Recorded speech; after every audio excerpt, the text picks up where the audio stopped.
Right, okay, I've talked in some unusual venues before. This is probably the best, I think, in terms of people all around. Welcome, thank you all for coming. I'd just like to point out before I start, an expert on Westward I'm not. I do know Westward I used to play cricket here when I was young, and it's always had a sort of fascination for me here, but I'm not an expert, and I'm hoping that some of you here are today.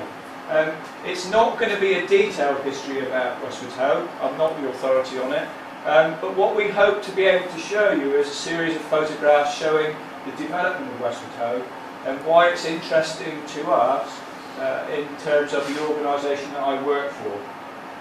We've got an exhibition here which hopefully when we've done the talk you can have a chance to look at. We've also got a questionnaire which I'm quite keen for you to have a go at. There's no right or wrong answers to that. We're just really trying to pick up on your sort of perception of what you see as important within the landscape. Hopefully, once I've given the talk, you'll have an idea about where we're coming from on it. So, I'm going to stand by the pillar so no one can see me, and we'll start. Just before I start, I'd just like to say thanks to the Westward History Group, because a lot of the images that you'll see, the old images, courtesy of them, and without their help none of this would have been possible, because we've only been photographing Westward since 2004.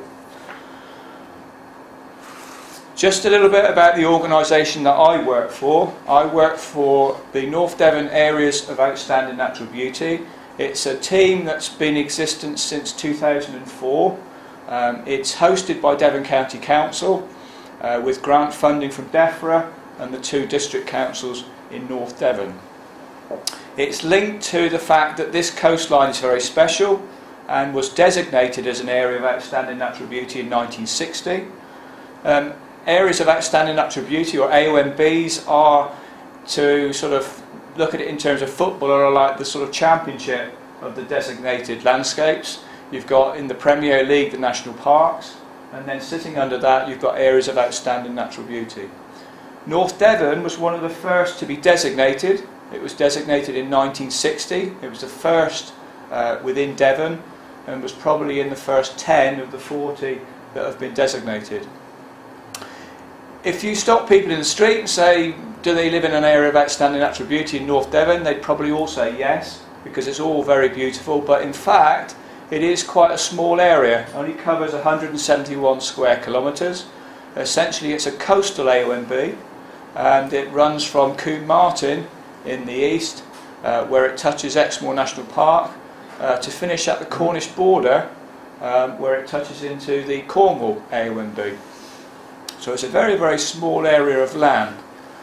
Its primary purpose is to conserve and enhance the natural beauty within that area. It's recognised as a special landscape, and it's required to be protected. Now, the AONB team as such is not the people that do the protection. The statutory undertakers, the local planning authority and all the other statutory undertakers, are the ones who are responsible to conserve and enhance the natural beauty. And so really our work is to ensure that they do that. One of the ways in which we can do that is by monitoring the landscape, and we do that through a series of fixed post photography positions which have been established along the coast at 10 different locations. And what we try to do is to take photographs on a quarterly basis, so to try and represent each season, and we've been doing that since 2007. What we've got in and around the North Devon coast are some concrete bases with screws on them, which allow us to bolt in this bit of apparatus that you see that the camera is perched on, and then we take a series of single frame photographs using a 50mm lens, which can be stitched together to make panoramas. Now, the reason why we chose a 50mm lens is because that is roughly what the eye sees as a single frame. And many of the wind farm developments that are currently taking place quite often use photo montages, which are obviously photos stitched together, using the 50mm lens. So it was quite important that we did that. The beauty of the work that we do is that because it's a fixed post, It means that we can take exactly the same photograph time after time after time, so that we could do at some stage some time-lapse photography and all sorts of other things as well. But it's a very, very good way of looking at analysis of the countryside and how it's changing. Here are some of the images that we've got on other parts of the AONB, and you actually see them around on the display that we've got here today. And these are images, probably about 3 or 4 images stitched together here, giving you a good indication of the sorts of landscapes that make up the AONB. The top one is the landscapes down in the very south of the AONB, around Welcome Mouth and Hartland. And then the middle one is taken from Mort Ho on the north coast, up near Ilfracombe, and then obviously Woolacombe Bay.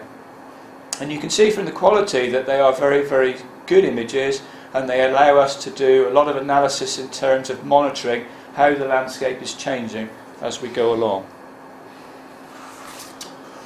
Bringing it back to Westward Ho, that sort of green area is what is designated as an area of outstanding natural beauty within Westward Ho. Essentially, Northern Burrows and the sands that surround it are designated AONB. There's a tiny slither of basically rocks from the high water mark running along the seafront at Westward Ho, and then beyond that it opens out again.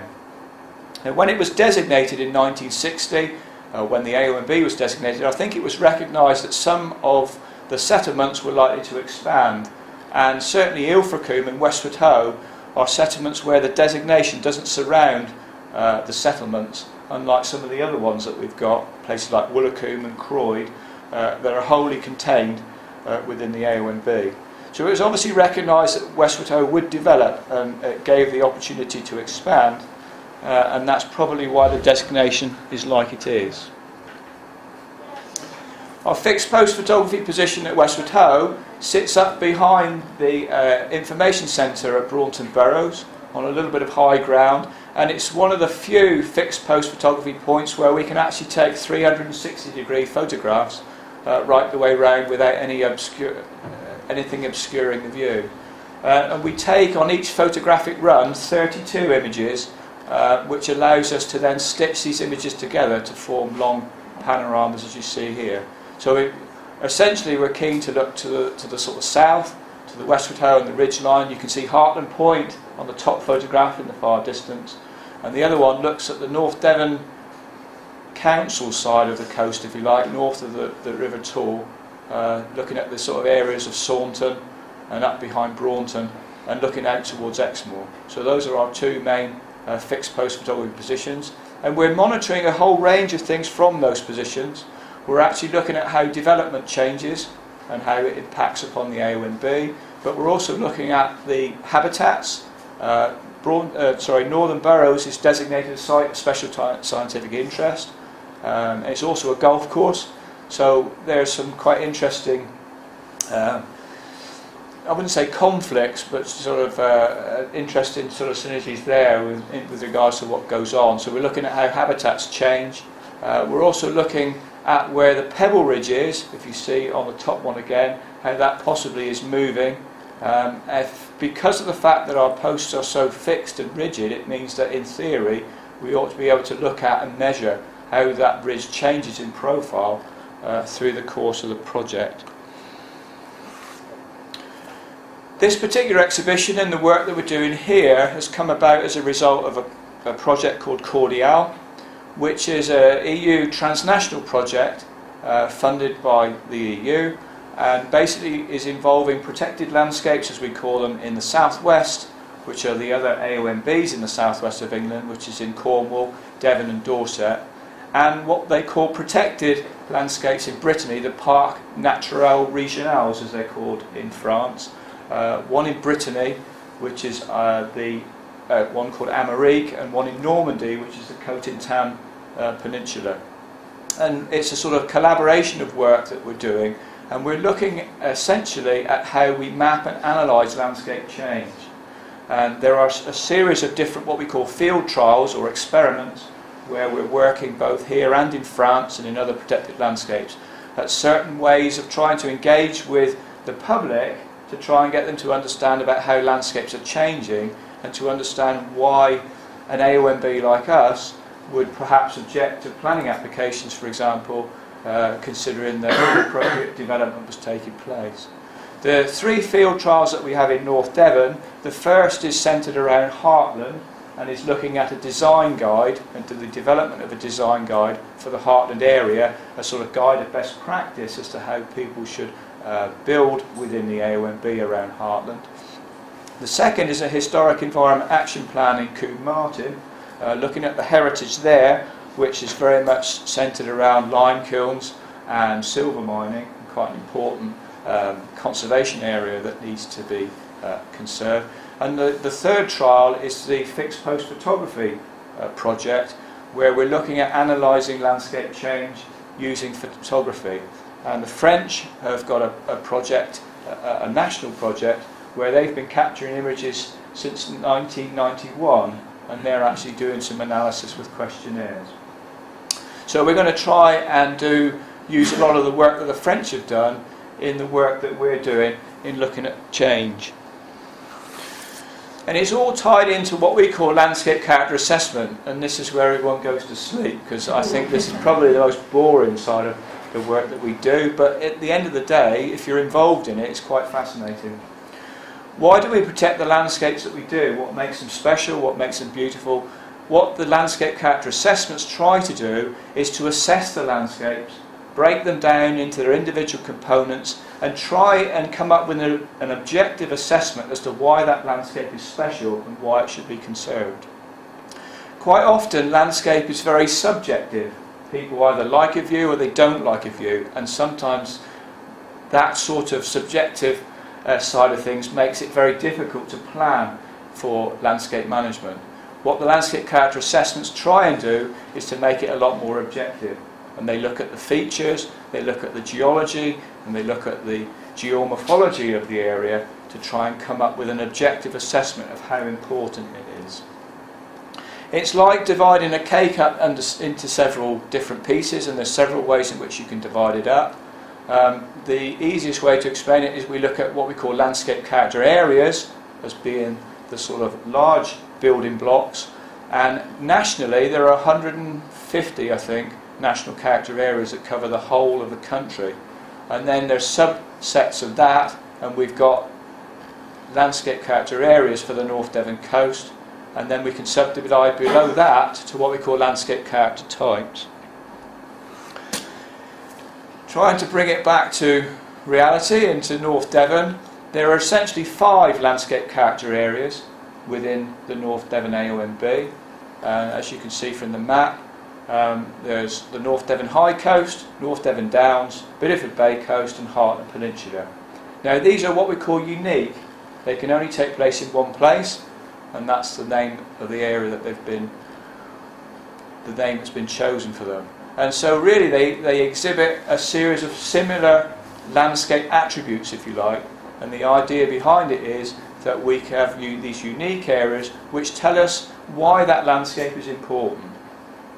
What the landscape character assessments also do is try and tell us what pressures are on that landscape, what are what we call the forces for change, what could possibly alter that landscape to the detriment of that landscape, and also what management prescriptions should we be looking to do in order to manage and enhance that landscape as well. And that's very, very important when it comes to managing the change that takes place within the countryside. So we've got landscape character areas, and if you look at the 2 that we've got here, the top one is Bideford Bay Coast, which is very much described as a series of rolling hills, farmland that goes right up to the cliff edge, and also very, very important coastal woodlands. And although it's not obvious from the photograph, but beyond the top cliff you can see there, just cogging the cliff, you can see the sort of coastal woodlands that stretch either side of Clovelly. Very, very unique and very, very important, and they make up that landscape character area. Photograph at the bottom is a landscape character area for the Tortoise Estuary, which is defined by very flat land, which sits between Kipling Tors and Saunton Down on the other side of the estuary, made up of lots of different components, but essentially very wide open landscape. You've got duneland systems, you've got salt marsh, you've got mud flats, you've got estuary, you've got intertidal sands, and they all make up that very flat open landscape character area. Sitting below that are what we call landscape character types, and these are what is known as generic. That means they can occur in more than one place. So you can have cliffs, for example, if you look at the bottom left-hand picture, you can have cliffs all the way along the North Devon coast. So that's an example of a generic landscape type. The one that you see of Hartland Abbey is secluded coastal valleys, and then the one that you see on the bottom right is the open coastal plateau of the Heartland Peninsula. But as you can see from the map, or hope you can see from the map, you might not from the back, but nonetheless there are areas you can see of similar colour on that map, which gives you an idea of where these landscape character types are repeated. That was the technical bit. Hopefully we can move on.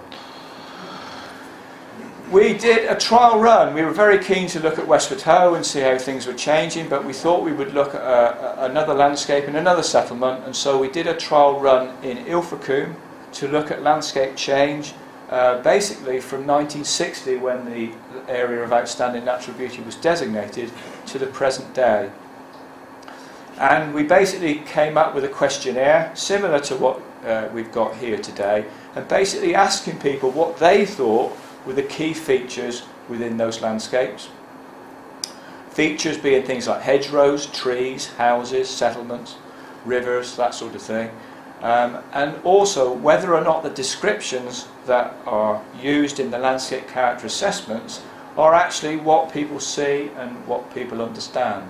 And without showing them the landscape character assessments, the idea was to do a series of questions based on the description of the landscape and the features that contained within it, and also looking at how things have changed. And it was quite surprising at Ilfracombe. I expected to see a lot more change in Ilfracombe, but in fact if you look at those two photographs, essentially there's not a lot has changed. Certainly in terms of built environment, not a great deal has changed. You can notice that the harbour, or in the harbour, the pier has disappeared, and the landmark theatre has appeared, a big white blob just sort of on the sort of near the coast. But other than that, it hasn't changed very much. And interestingly enough, if you look again, you look closely, a lot of woodland has appeared, which wasn't there before. And if you look at the sort of hillsides behind Ilfracombe, again, what was rough pasture land and scrub has become woodland in the space of that 52 years. And that was quite a surprise to us, because traditionally we think, oh well, everything's being developed, everything's being intensified, and lots of habitats are being lost. But in fact, in Ilfracombe it was quite the reverse.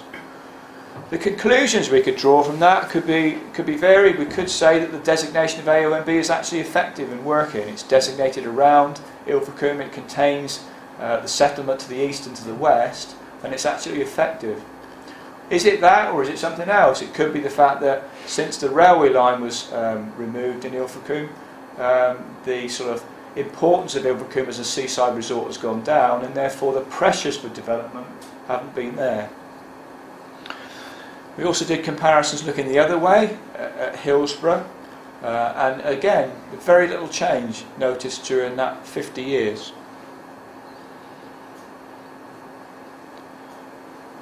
As with here, we're doing a talk and an exhibition. We did that in the Ilfracombe Museum. So, to the Westward Ho project. The reason why we chose Westward Ho as a special area to come to, there are similarities with Ilfracombe insofar as they're both seaside resorts, and they both went through a period of rapid expansion as a result of the popularity of Victorian seaside resorts. So it was an area of showing great change, but it was also an area showing quite recent change as well. If you look at the picture on the left-hand side, that's a photograph taken in the early 1900s at the top, and then below one taken in the sort of early 2000s. Quite a dramatic change over that time. But then when you think that's over 100 years, perhaps it's not such a dramatic change. But then when you look at the photograph on the right-hand side, the two photographs there, that's a photograph from much, much closer in the past, if you like. That's from the 1960s. And again, the one below shows quite considerable change during that time. So there's been some quite interesting changes within Westward Ho, and it's important to see whether that change is for good or for bad. hence the work that we've got with regards to our fixed post photography project in North Devon. When we first started as an AONB unit, we were only set up in 2004. We went round and took a series of photographs, or commissioned professional photographers in fact to take a series of photographs of key areas within the AONB. And the top left-hand photograph is a photograph taken in 2004 showing Westward Ho. The one next to it is a photograph taken this summer in July 2012. So in this period of 8 years, from those two photographs you can see there's been quite a period of quite massive change in Westward Ho. And this is one of the reasons why we chose it as an area to look at, to study. That's a sort of view from our fixed post photography position that we're using. That's set a little bit further back to look at developments within the area, looking that way. And the changes primarily that interest us obviously are the development. The extreme tip of that point, if you like, Kipling Tors, is the designated AONB. But to the left of that is undesignated land and an area that Westward Ho is beginning to expand into. So unfortunately our fixed post photography position only started in 2007 when the big seafront developments had already been built, which is a shame because we could have monitored the change much more interestingly had we started earlier. The other fixed post photography position is looking north, looking towards essentially the Saunton Down and Braunton and further on towards Exmoor, and that area you would have thought hasn't exhibited as much change, but in certain places it has. One of the things that we're monitoring from the point here is the development along the Saunton Road. You can see Saunton Sands Hotel in the distance, that big white building, and there's a lot of development currently taking place in terms of not new builds but rebuilds of houses along that sort of ribbon of development that follows the Saunton Road. And so from here it's a good opportunity to monitor that change, see how it affects the landscape. That's the earliest photograph we've got of Westward Ho. That again is courtesy of the Westward Ho History Group. Quite an interesting photograph, not entirely sure exactly when it was taken. With regards to the Ilfracombe project, the earliest photograph we found was 1865. We were able to date that one as a result of the developments that had taken place within Ilfracombe itself to a very, very specific year, which was quite good. And I'm hopeful that we ought to be able to do the same with the Westward Ho shot as well. And the reason why we think that's 1865 is that the pier at Ilfracombe isn't built, which was built in 1873, so obviously it was before 1873. And what was the sort of iconic hotel in Ilfracombe, the Ilfracombe Hotel, was built in 1867. And you can actually see behind the spire of the church the area being dug out, which was to actually form the Ilfracombe Hotel. So that put it before 1867, before it was completed. And there was also, and for those of you who know Ilfracombe, there's an aquarium on the pier, which used to be the old lifeboat station. And that lifeboat station was built in 1866. And that doesn't appear on that photograph either. So we were able to sort of pinpoint that photograph quite easily as a result of the buildings within Ilfracombe. So, to Westward Ho. So anybody got any ideas about what we've got there? 1869. 1869. Right. Okay. Yeah. Well, I mean, the buildings that I can see the Bath. Is it the Bath Hotel? Yeah. On The the Union seafront? Club's not there, and that was built Right. about 1870.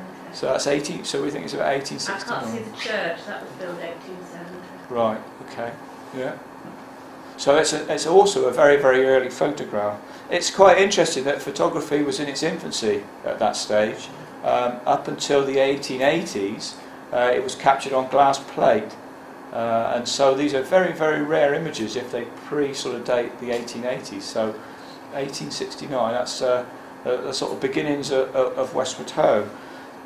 Westward Ho is a completely new settlement in terms of there wasn't anything there originally. It's similar to other seaside resorts in North Devon, particularly Woolacombe. Woolacombe is another seaside resort that came about, developed later than Westward Ho, but in fact there was nothing at Woolacombe until probably the late 1800s, early 1900s. This started a little bit earlier as a result of Charles Kingsley's novel Westward Ho, which was published I think in 1855. As a result of that, and I'm not a sort of authority on Kingsley, I'm afraid, but it certainly raised awareness of the importance and the interest along the coast. And as I understand it, a company was formed in 1863 to develop a hotel in Westward Ho, and that hotel was, I think, the Westward Ho Hotel, and that was built in 1865, and that was the first hotel and the first building, I think, that was actually built of any note within Westward Ho. And I think it's that building there. I think that's the Westward Ho Hotel. Anybody agree, disagree? Good. Not too bad. So that's the earliest view that we've got of Westward Ho. Some early buildings that appeared, and I think iconic buildings within Westward Ho. On the left-hand side is the United Service College, I think, which was built in 1874 as a college to train young men in the military, I think. Officers' sons went there. That's the United Services College, which I think was at Westward Ho until about the early 1900s, but that was built, as I say, in 1874, and I think it's now Kipling Terrace, is that right? Mm-hmm. Yeah. And then the Kingsley College is the one to the right of it, and they're sort of iconic sort of buildings within Westward Ho, quite similar to the sort of big historical buildings that the Victorians built in Ilfracombe. These sort of inspired by Bath, I think, to some extent, and there's quite a few in Ilfracombe as well, which are very prominent. The photograph again showing what we think, well, it is the Westward Ho Hotel, which became the Royal Hotel, which was built in 1865. We got quite excited when we saw this one first, because if you notice, the ship that's in the estuary looks like a sailing ship, and it sort of looks the sort of thing that you would have seen in the mid-1800s. But in fact, this is a much later photograph, and early 20th century is probably about right. In the distance you can see, I think, is the Pebble Ridge Hotel, which must have been built, it's certainly recorded by 1879, and I think there's a suggestion that it was built a lot earlier than that. And then around this area you've got Pebble Ridge Terrace, Westbourne Terrace and Springfield Terrace, which were built in the early 1880s. And again the Bath House, or Bath Hotel, there, which was built in the 1860s. What gives this one away, as far as I'm concerned, is the railway station, which is located just there, the old railway station. And the railway wasn't built until 1901, so obviously this is an early 20th century image of Westward Ho. Another one taken from Kipling Tours. I think that's Merley House, which is where the pier is now. Other than that, I can't date that one, so if anybody's got any ideas, that would be quite useful. It looks as if the railway is actually there at that stage. The Nassau Baths are there, but I think they were probably built in the 1880s, so don't know, but it's certainly a very early view of Westward Ho.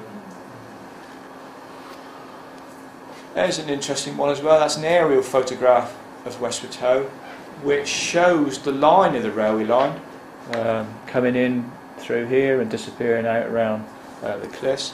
The railway was built in 1901 and ran until 1917. Didn't have the effect as a railway that the railway to Ilfracombe had. The railway to Ilfracombe was obviously attached to the main line and direct routes all the way to London, and it really put Ilfracombe on the map as a seaside resort.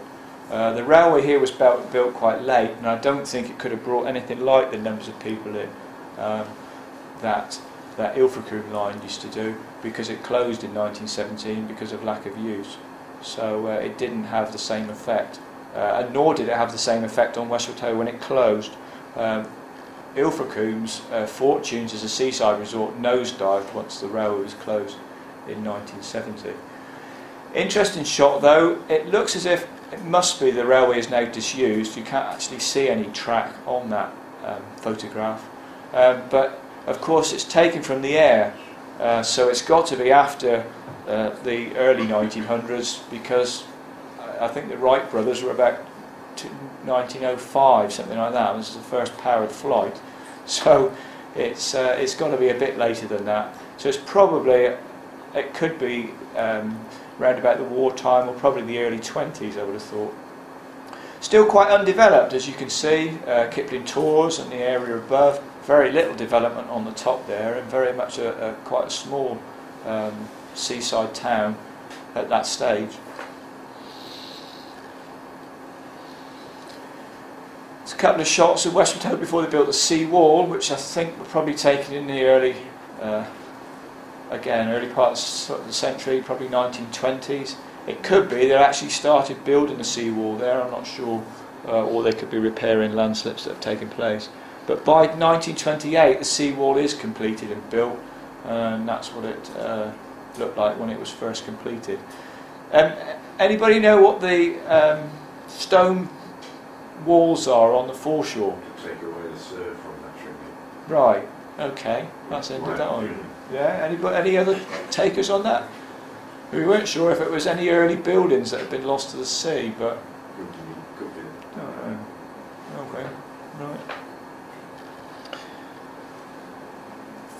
It's an interesting shot of wartime Westward Ho. Obviously Westward Ho was used during the war as a training area with regards to certainly using the beach for amphibious operations.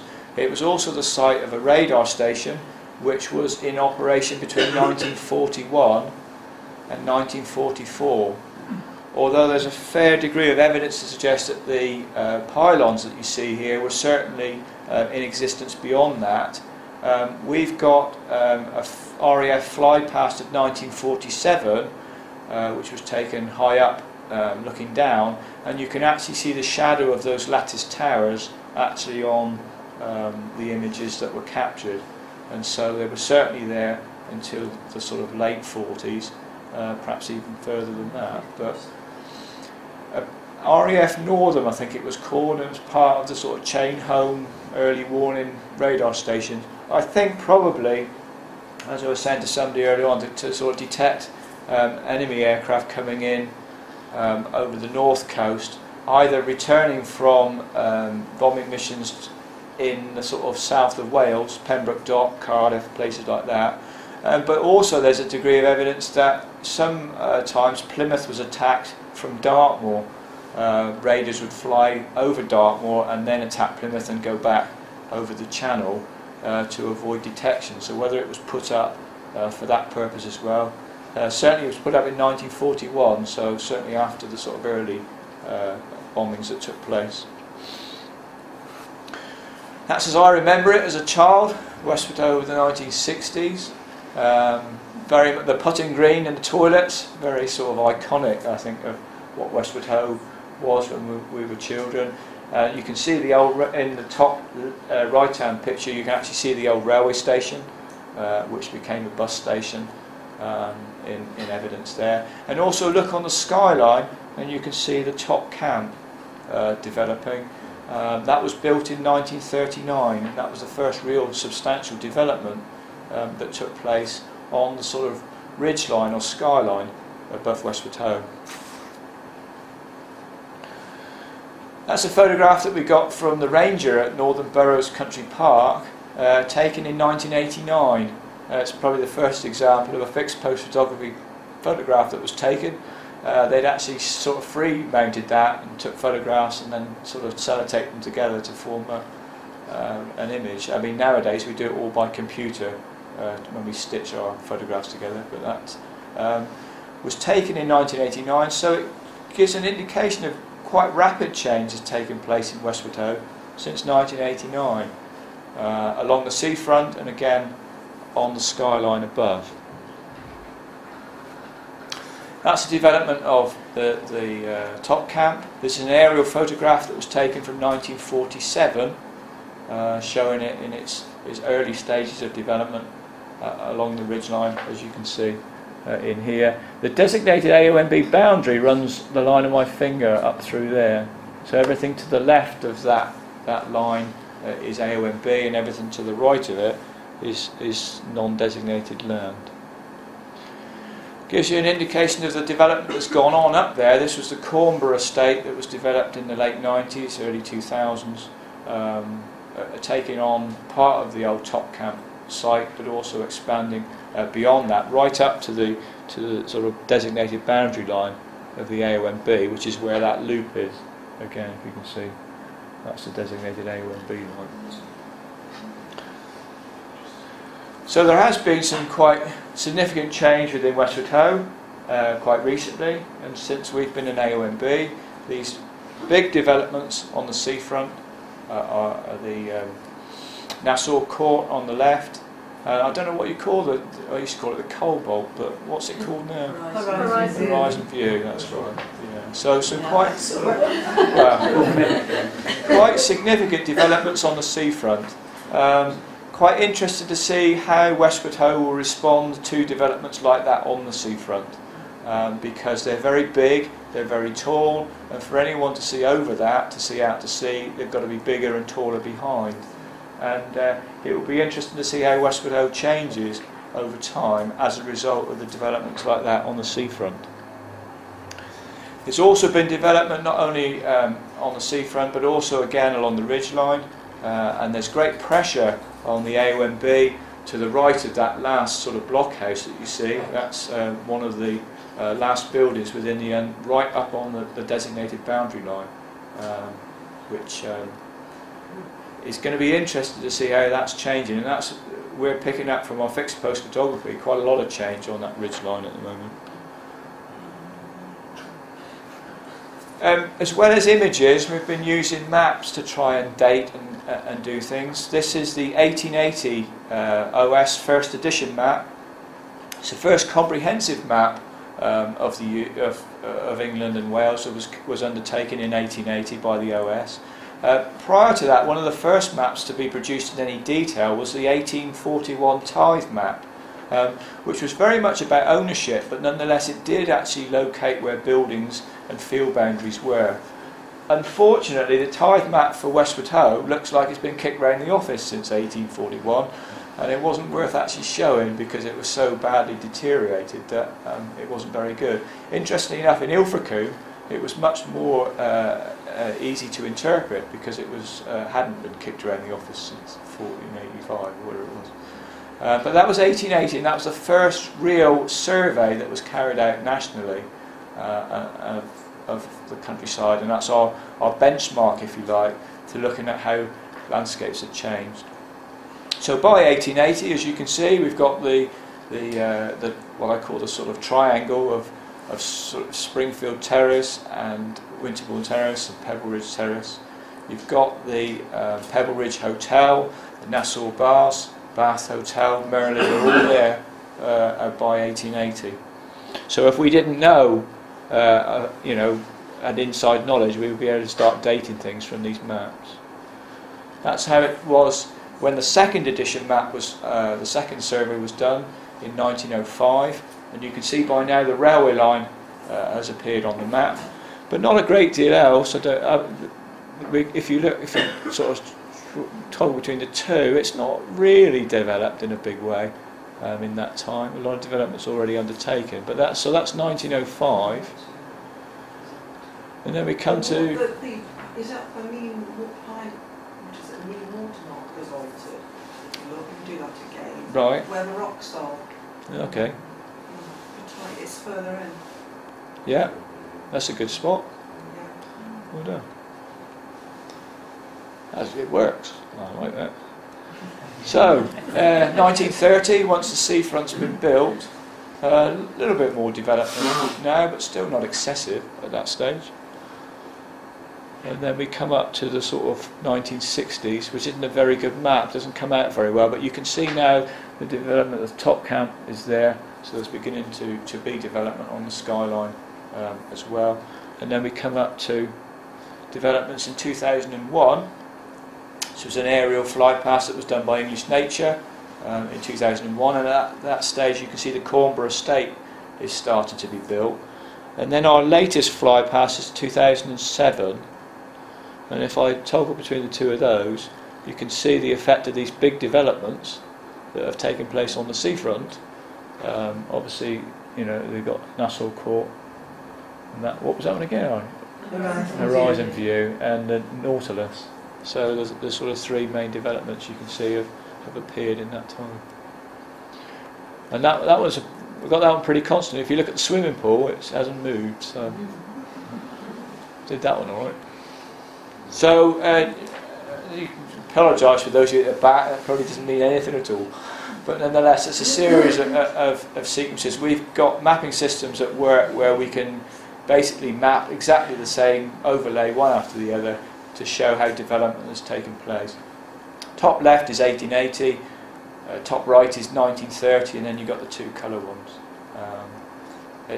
As I say, I apologise, it doesn't really mean much at the distance that you're viewing it at. But it does show and track the change in development that's taken place within Westward Town. So there's our original photograph, which we think was 1869, and that was a photograph taken this summer, which is possibly in exactly the same place. Don't know, it might be a bit further back, but shows some quite interesting change. I think that building there is that building there. That's about the only common point I've been able to pick out. Sorry, do that again. It's further back. Yeah, it could be. That's top No? town. No, that building was washed away. Oh right. So the building on the corner is the one way back. So I'm too close then. Much too close. Much too close. Pebble Okay. Ridge has moved much further back. So you can see Yeah. the terrace. Yeah, that Westward terrace is now terrace. yeah. Well, Okay. that's the end. So it's Yeah. gone all the way back there.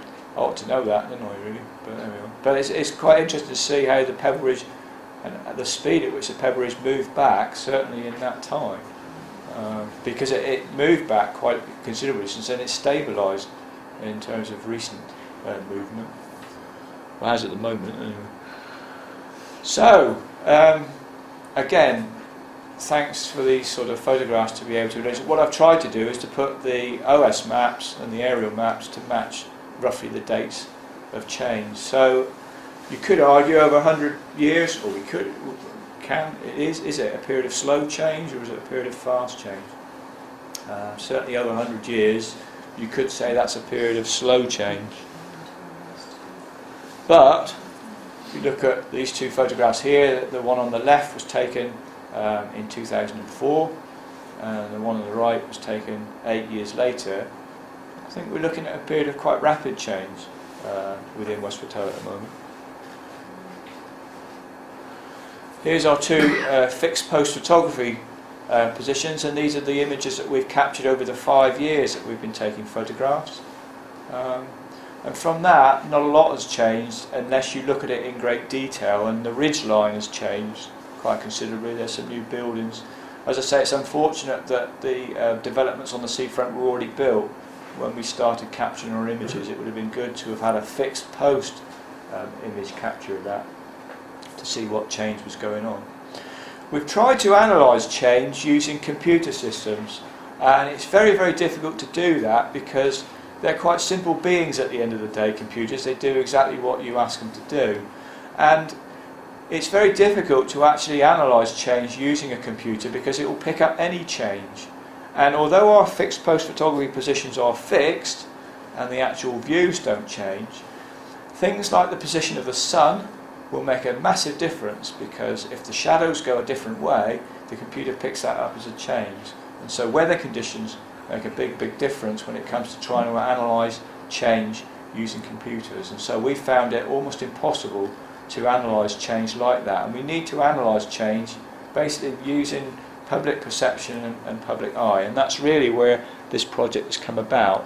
What we're wanting to do is to try and get a perceptual idea from people who live here as to what changes they've noticed. That looked fantastic in the office. You probably can't see it, but that does illustrate, and this is looking the other way now, this is looking north, some quite profound change within the landscape. Now, what's happened is you've got Fullerbrook wind farm, which has been developed, it was built a couple of years ago, 22 wind turbines, 110 metres high, which has fundamentally altered that landscape and has changed it. And yet, not everybody sees that as horrendous, not everybody even sees it. I remember talking to somebody up at our fixed post photography position, and they said, "What are you photographing?" And I said, "Well, we're photographing Fullerbrook wind farm." And they said, "Well, that's the first time I've ever noticed that." So, you know, but and also, does the camera lie at the end of the day? Because whilst I can see that change as quite profound, from the screen and from the photographs taken, it doesn't look that sort of, it doesn't have the same sort of impact. And so to some extent the cameras can lie, and we found, and experiments have found, that if you stitch images together to form these photo montages, as they call them, you can actually make the images that you're looking at look further away than they actually are. And wind developers have seized on this to some extent and are very keen to use photo montages, because it doesn't look, from a landscape point of view, as dramatic as when it's actually built.